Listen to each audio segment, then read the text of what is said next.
We're joined by a member of the Foreign Affairs Select Committee, Conservative MP Bob Seely is with us.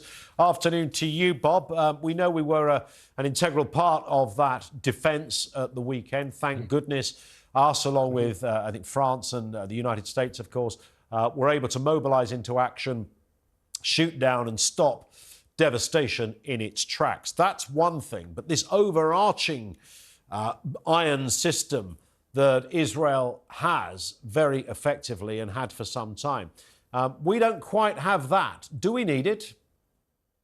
I think it's coming to the point that we do, and I would rather us thinking about getting something in place now sooner rather than later, because we know that Iranian missiles have a longer and longer range. They're improving their accuracy.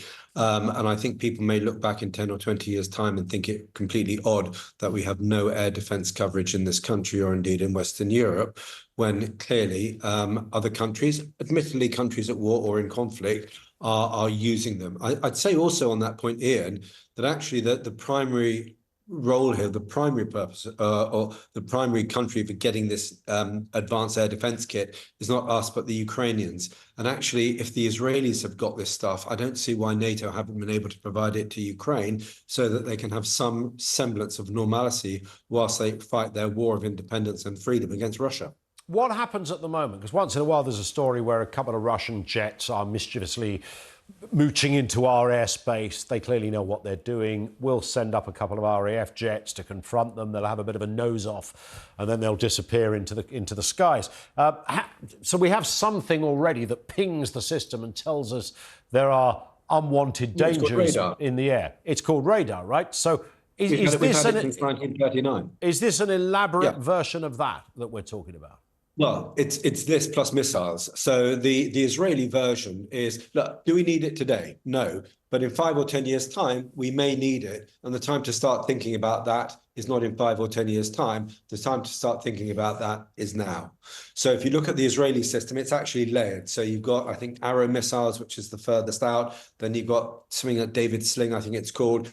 And then you've got the Iron Dome. The Iron Dome is the last bit for relatively short range. So it's a layered system. But Israel has developed that system because it needs it. The Ukrainians should have that system because, frankly, they need it as well. And once you start getting that system into Ukraine, I think there's an argument that actually we should look and see, well, do we need that system in the UK? And if we think that we are going to be at risk in the future, which we almost certainly will be, because we don't know what the world is going to look like, deterrence is better than panicking and getting the stuff too late, then we need to think about getting this layered defense in place now if we need it in the next 5 to 10 to 15 years. And we know that the world is getting more dangerous and more unstable, and we are having to think more carefully about our defense and our defensive measures. And yet at the moment, Bob, it's increasingly difficult, it seems, to get governments, including this one, to spend the right percentage of GDP on the basic defence requirements. This one would assume would be on top of all of that. Yeah, for sure. I mean, the Patriots are not necessarily particularly expensive. I mean, they cost a lot of money, as everything in defence does. But deterrence is much better than war. But also, the Patriots are not a hugely expensive part of the bill. We are increasing our defence expenditure and bring it up to 2.5. We are spending more pretty much on everyone else in Europe as a proportion. Arguably, we need to go further. And because we are living in a more dangerous world and that it's getting worse pretty much month on month, I think there is a very strong argument for looking again at defence expenditure but actually just spending money is only part of it, because actually if you spend it badly, as with everything, spending money itself is not the be all and end all, it's spending it well. Okay, so that's what we need to be doing. And, we are making improvements. This government has significantly improved our procurement system. There's further to go.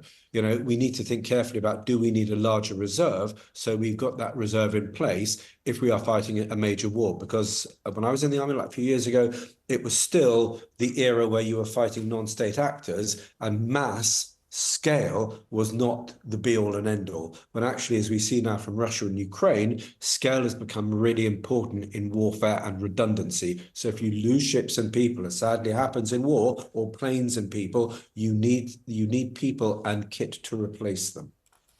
It's rather depressing, isn't it? Just on the wider point, Bob, and I mention this often, of being of the age, and I'm sure you're not a dissimilar age in this respect, when teachers would say, "Look, you're the first generation not to know what global warfare is."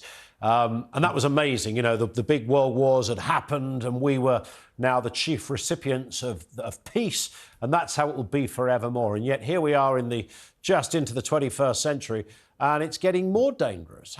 How did we rewire the world so badly that we've ended up in this place? Well, we didn't rewire the world. Not all the world's problems are ours. And actually, we defended ourselves brilliantly during the Cold War because we had a long-term plan. Arguably, since the 1990s, we haven't had a long-term plan because we thought, end of history, everyone's going to live happily ever after. And clearly, when it comes to Middle Eastern terrorism on a significant scale, that didn't happen. And clearly, as we now see Russia getting increasingly unhappy about its new place in the world, I think we underestimated quite how evil Soviet socialism was and quite how bastardized intellectually and morally and ethically their leadership was. And I'm afraid to say, there were mistakes in handling this, but not everything is within our remit and our control, and we react to situations. I do think since 2007, when Putin declared the new Cold War, we should have reacted. We should have mirrored. We should have thought about what needed to be done.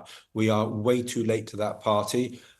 Some of us have been banging on about this for a few years now, and I hope people are now starting to listen because it's really important to our future.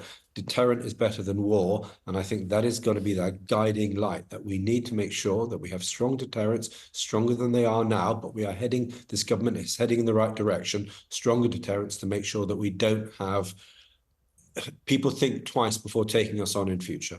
Yeah, that's a fair point to finish on. Bob, thank you for your time as ever. Bob Seely, Conservative MP.